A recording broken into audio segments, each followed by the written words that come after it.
после оккупации Крыма и особенно после широкомасштабного вторжения России на территорию Украины, и особенно после решения о мобилизации Российской Федерации, многие люди начали искать убежище. И значительная часть крымских татар прибыла в родственную нам братскую Турецкую Республику. У них, естественно, очень много проблем, как правового характера, так и практического, скажем. Многие люди просто, можно сказать, ничего не взяли с собой и не могли взять, в спешном порядке сюда приехали.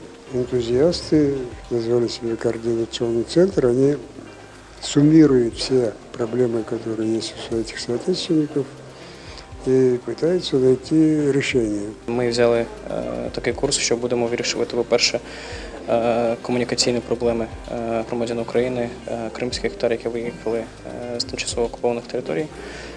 Ми хочемо, по-перше, надавати і вже надаємо консультації з приводу паспортизації цих громадян, тому що ми знаємо, що не всі встигли до 2014 року отримати українські документи.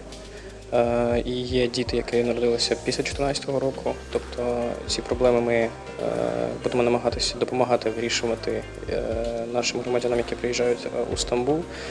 Ведемо координацію з консульством України тут у Стамбулі. Известно, что турецкая власть начала давать крымским татарам узун-донем, икамет, по которому они могут находиться здесь 8 лет и более.